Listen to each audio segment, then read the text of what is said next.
नमस्कार, स्वागत है एक बार फिर से आप सभी लोगों का आपके अपने चैनल पीकेटी एजुकेट्स में। मैं हूं डॉक्टर पवन तिवारी और आज मैं आपके सामने लेकर हाजिर हूं आधुनिक भारतीय इतिहास से संदर्भित एक महत्वपूर्ण टॉपिक, भारतीय राष्ट्रीय आंदोलन का चौथा भाग।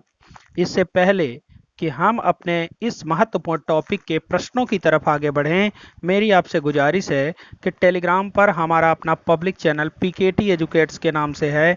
आप हमारे इस पब्लिक चैनल को फॉलो करें, जिससे कि हमारे चैनल के प्रत्येक अपडेट के साथ जुड़े रह सकें और साथ ही साथ वहां से पीडीएफ प्रारूप में नोट्स, किताबें और क्वेश्चन पेपर्स को भी समय समय पर प्राप्त करते रह सकें।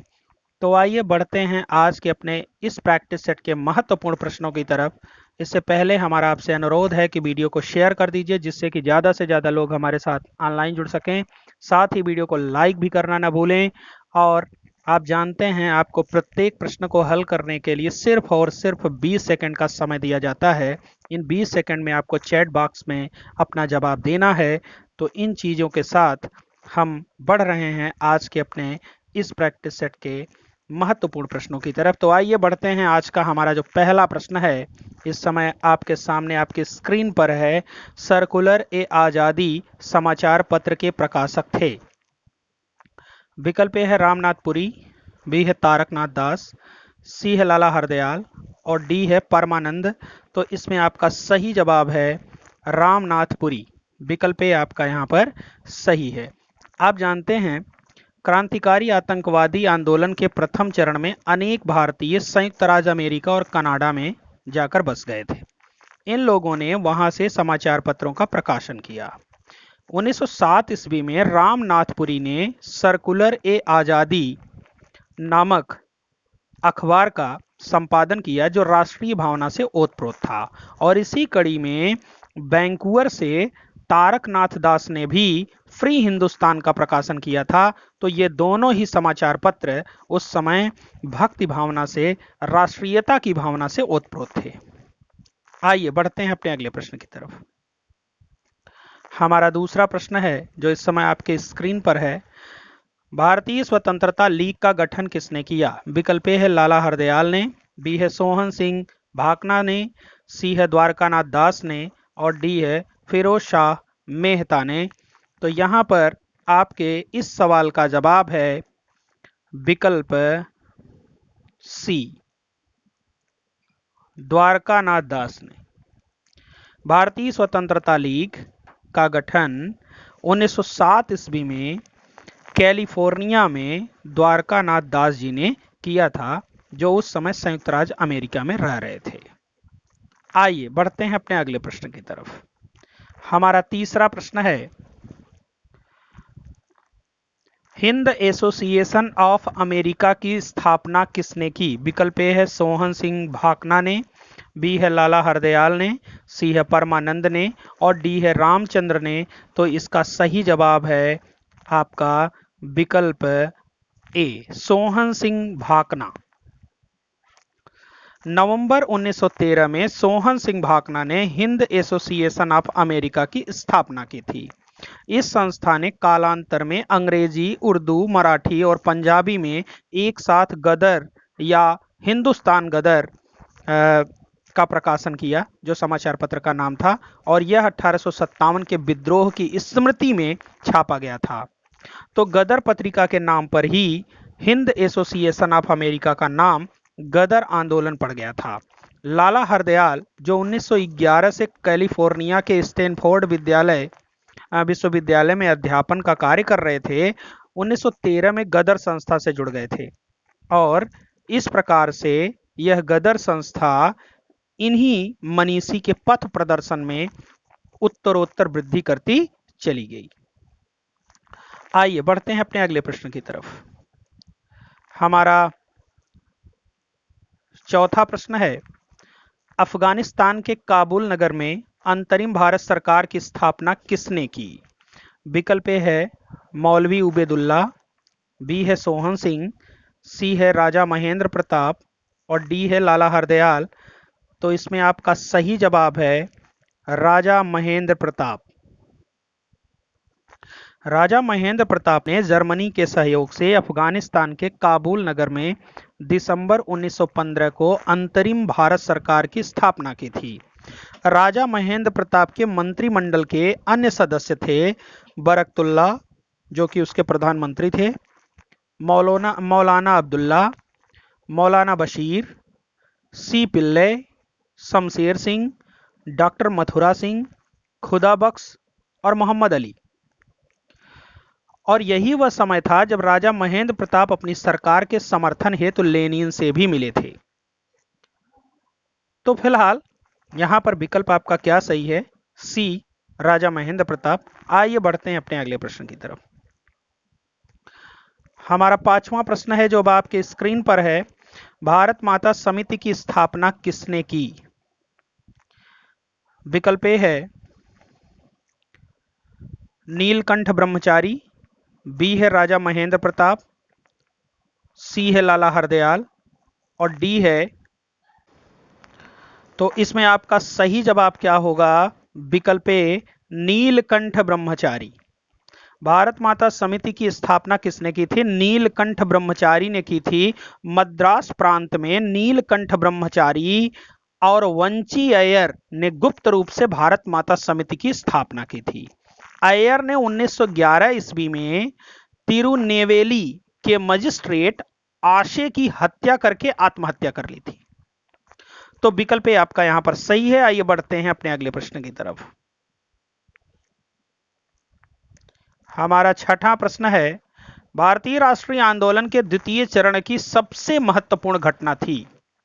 यहां पर विकल्प आपके सामने हैं। मजिस्ट्रेट आशे की हत्या, बी है बंगाल विभाजन, सी है गदर आंदोलन और डी है हिजरत आंदोलन।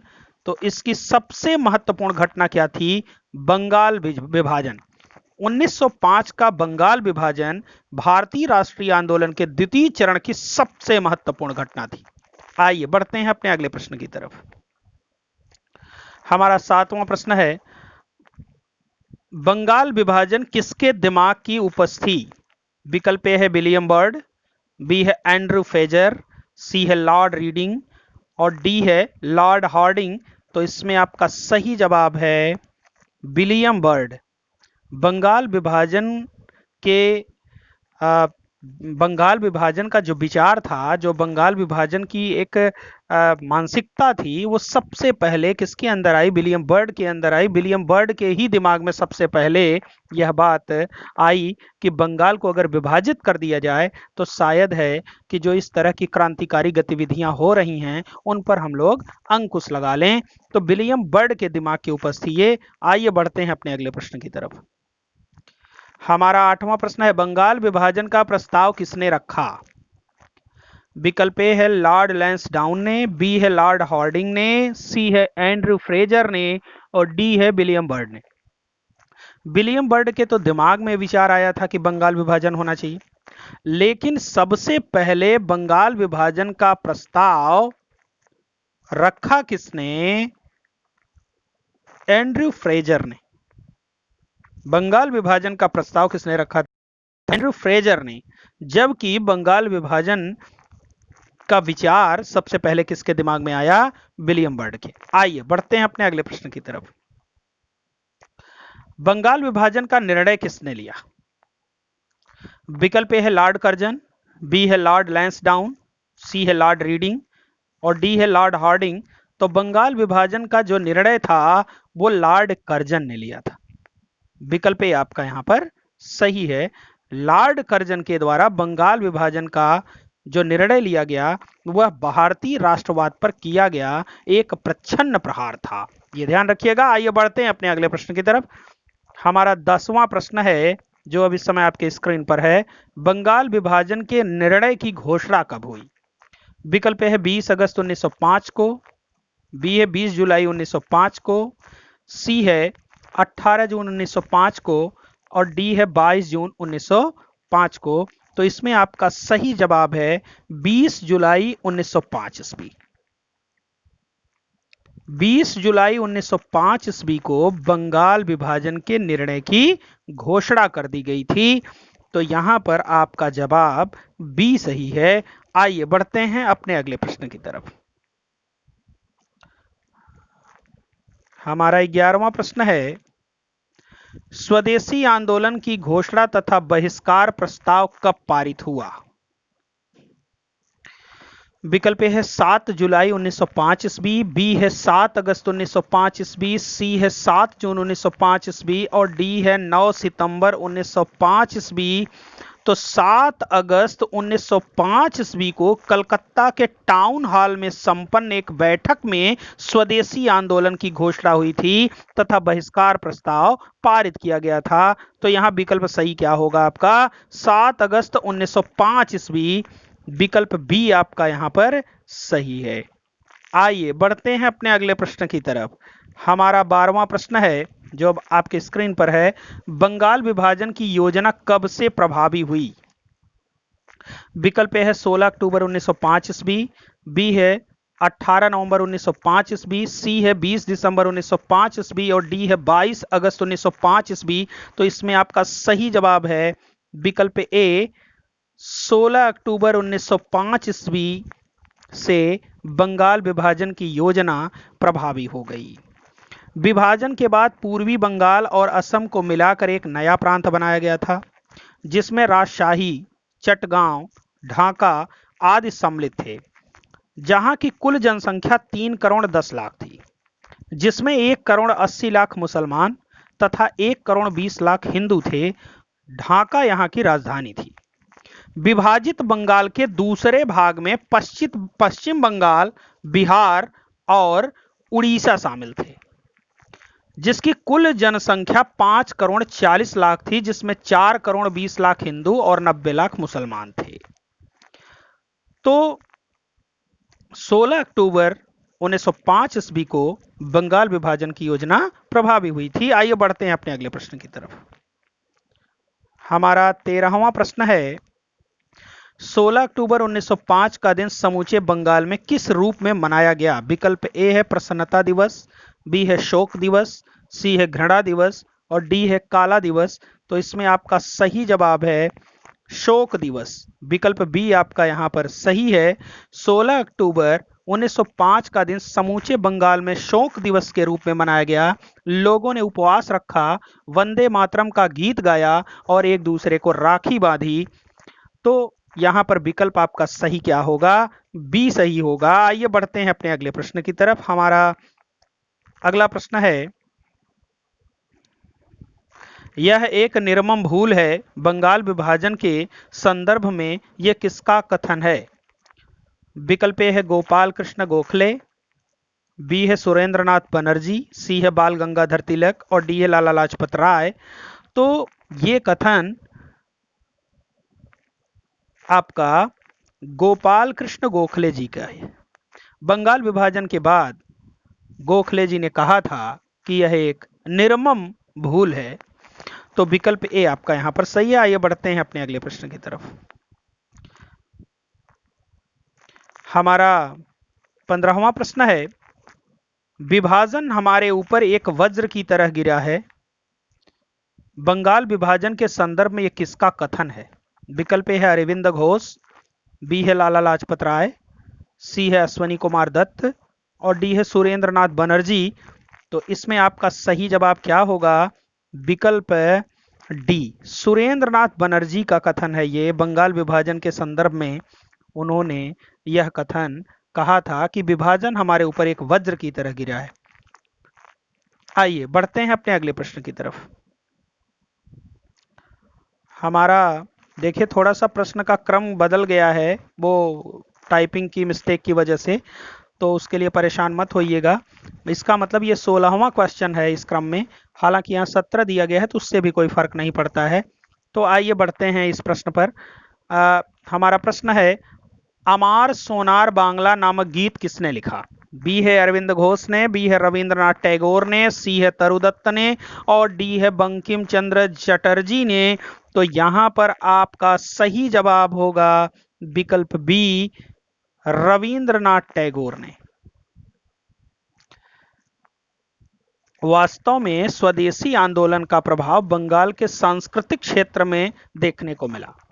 बंगला साहित्य के लिए यह समय स्वर्णकाल जैसा था। टैगोर ने इसी समय आमार सोनार बांग्ला जो 1912 में उनके द्वारा लिखा गया नामक गीत लिखा, जो 1971 में बाद में चल करके बांग्लादेश का राष्ट्रीय गान भी बना।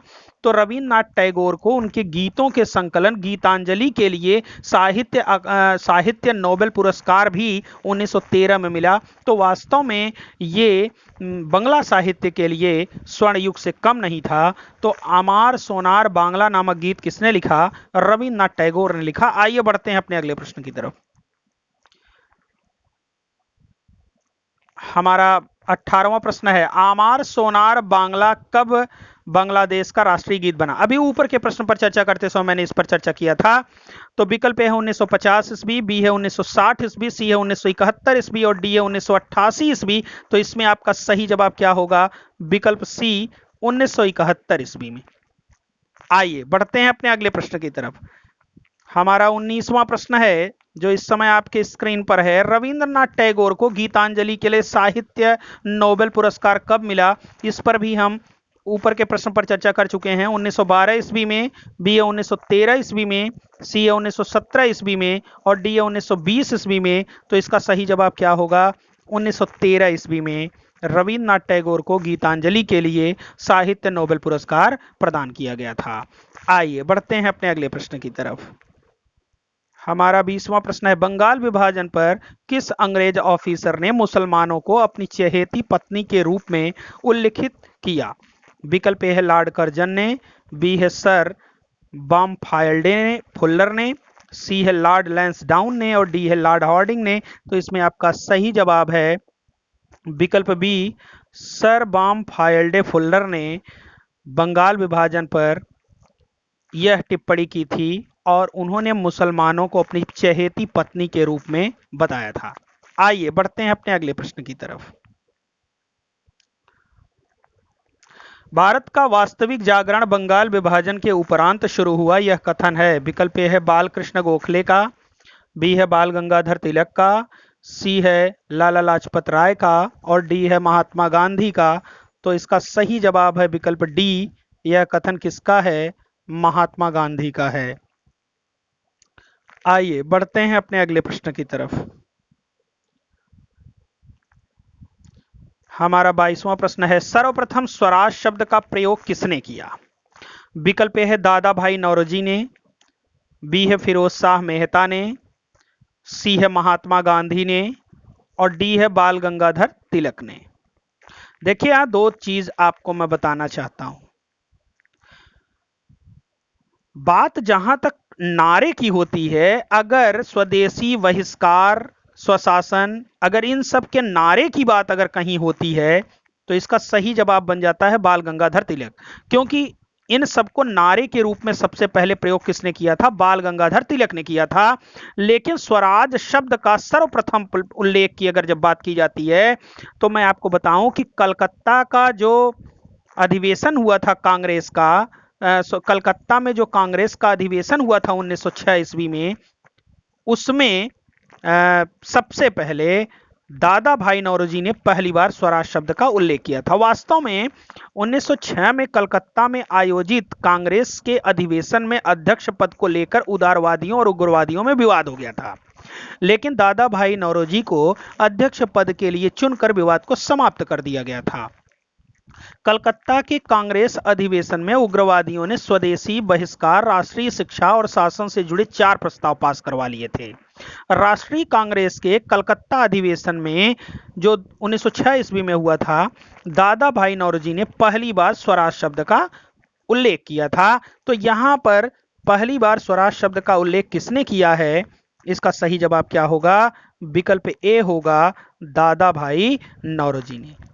आइए बढ़ते हैं अपने अगले प्रश्न की तरफ। हमारा 23वां प्रश्न है, सामने है, अखिल भारतीय मुस्लिम लीग की घोषणा किसके नेतृत्व में की गई? विकल्प ए है बदरुद्दीन तैयबजी, बी है नवाब सलीमुल्लाह, सी है मोहम्मद अली जिन्ना और डी है लियाकत अली।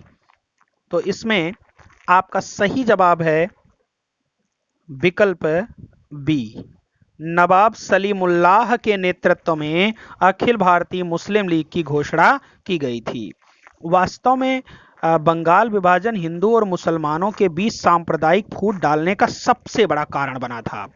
बंगाल विभाजन की घोषणा के बाद ही 1 अक्टूबर 1906 को आगा खां के नेतृत्व में मुसलमानों का एक शिष्टमंडल तत्कालीन वायसराय लॉर्ड मिंटो से शिमला में मिला था। शिष्टमंडल ने प्रांतीय, केंद्रीय व स्थानीय निकायों में निर्वाचन हेतु मुसलमानों के लिए एक विशिष्ट स्थिति की मांग की थी। इस मांग के जवाब में मिंटो ने मुसलमानों को आश्वस्त करते हुए कहा कि उनके राजनैतिक अधिकारों और हितों की भारत में रक्षा की जाएगी। ढाका के नवाब सलीमुल्लाह के नेतृत्व में 30 दिसंबर 1906 को ढाका में आयोजित एक बैठक में अखिल भारतीय मुस्लिम लीग की स्थापना की घोषणा की गई थी। तो मुस्लिम लीग के प्रथम अध्यक्ष वकार उल मुल्क मुश्ताक हुसैन थे। नवाब सलीमुल्लाह इसके संस्थापक अध्यक्ष थे। मुस्लिम लीग की स्थापना का मुख्य उद्देश्य ब्रिटिश सरकार के प्रति मुसलमानों में निष्ठा को बढ़ाना, मुसलमानों के राजनीतिक अधिकारों की रक्षा करना तथा भारतीय राष्ट्रीय कांग्रेस के प्रति मुसलमानों में घृणा फैलाना था। मुस्लिम लीग की 1908 में अमृतसर में हुए अधिवेशन में मुसलमानों के लिए पृथक निर्वाचन मंडल की मांग की गई, जिसकी पूर्ति 1909 ईस्वी के मार्ले मिंटो सुधार अधिनियम में की गई थी।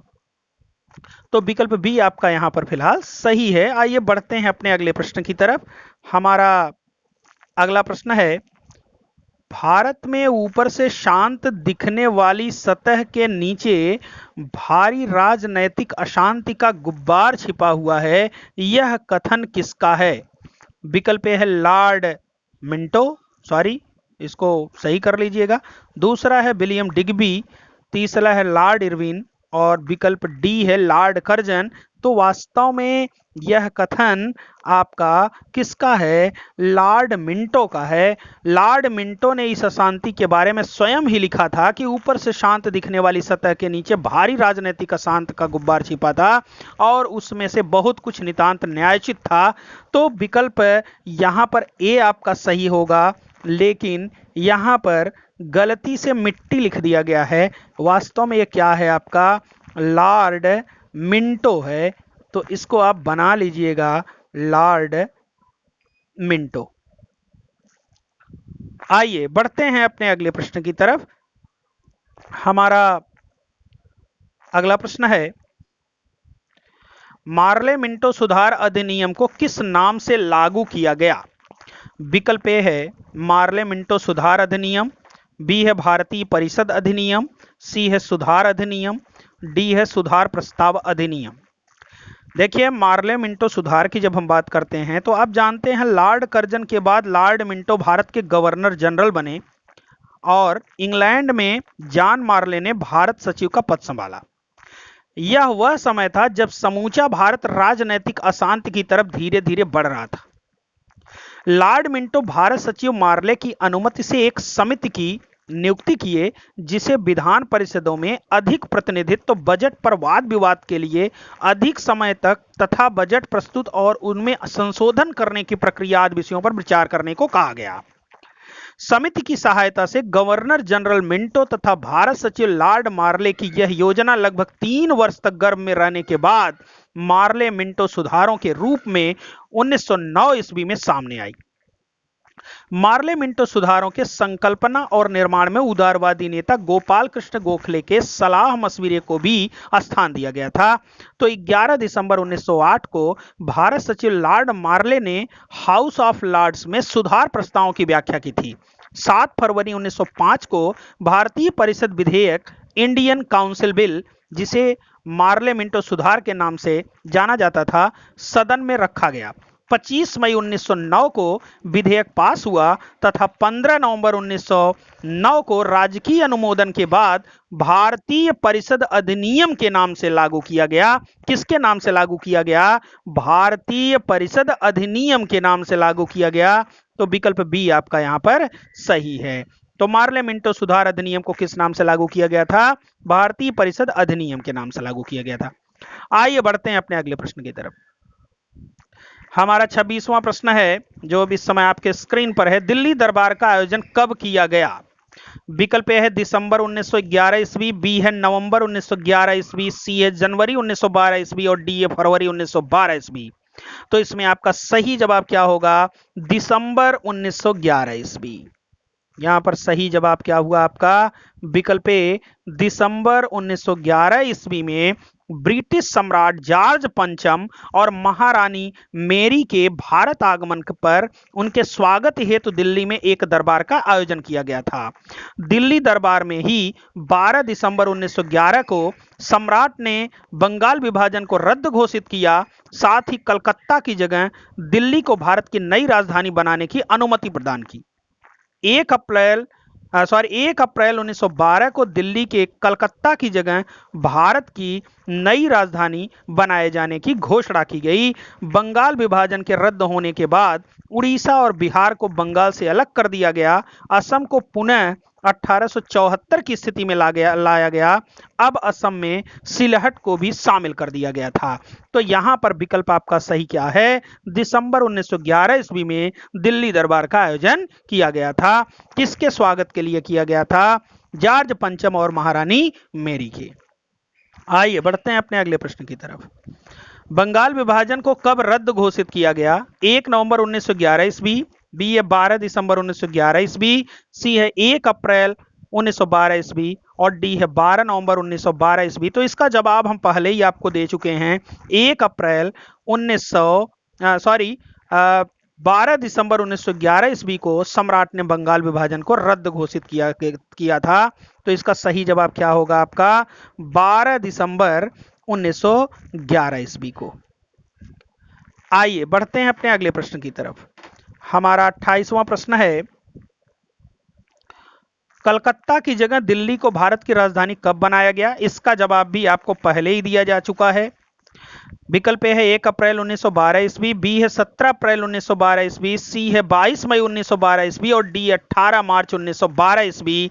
तो इसमें आपका सही जवाब क्या होगा? 1 अप्रैल 1912 को दिल्ली को कलकत्ता की जगह भारत की नई राजधानी बनाया गया। तो यहां सही जवाब क्या होगा? 1 अप्रैल 1912 ईस्वी। विकल्प ए आपका यहां पर सही है। आइए बढ़ते हैं अपने अगले प्रश्न की तरफ। हमारा 29वां प्रश्न है, हार्डिंग बम कांड की घटना कब घटित हुई? विकल्प है 18 अक्टूबर 1912 ईस्वी, बी है 9 नवंबर 1912 ईस्वी, सी है 23 दिसंबर 1912 ईस्वी और डी है 24 जनवरी 1912 ईस्वी। तो इसमें सही जवाब क्या होगा? 23 दिसंबर 1912 ईस्वी को 23 दिसंबर 1912 ईस्वी को हार्डिंग बम कांड की घटना घटित हुई थी। इस घटना के बारे में हमने पहले भी चर्चा किया है। आप जानते हैं 23 दिसंबर 1912 को कलकत्ता से दिल्ली के लिए राजधानी हस्तांतरण का दिन तय किया गया था। जिस समय वायसराय हार्डिंग अपने परिवार तथा ब्रिटेन के शाही राजवंश के साथ एक लंबे जुलूस में समारोह पूर्वक दिल्ली में प्रवेश कर रहे थे, उसी समय उन पर बम फेंका गया, जिसमें हार्डिंग घायल हो गए थे और इस केस में दीनानाथ सरकारी गवाह थे। तो विकल्प सी आपका यहां पर सही है। आइए बढ़ते हैं अपने अगले प्रश्न की तरफ। हमारा 30वां प्रश्न है, हार्डिंग बम कांड के केस में सरकारी गवाह थे। विकल्प है दीनानाथ, बी है हसन इमाम, सी है राम सिंह और डी है विश्वरूप मेहता। तो इसका जवाब भी हम आपको ऊपर के प्रश्न में दे चुके हैं। इसका सही जवाब क्या होगा? दीनानाथ। हार्डिंग बम कांड केस के सरकारी गवाह कौन थे? दीनानाथ थे। और इसी के साथ आज के इस महत्वपूर्ण प्रश्नों की श्रृंखला भी समाप्त होती है। तो यदि आपको वीडियो अच्छा लगा तो कृपया लाइक करिए, कमेंट करिए और इसको शेयर भी करिए, जिससे कि हमारा उत्साहवर्धन हो सके।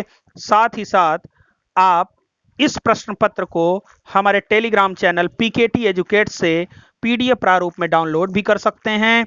और इन्हीं शब्दों के साथ ढेर सारी शुभकामनाओं के साथ अब मैं लूंगा आपसे विदा। That's all. Thanks to all of you.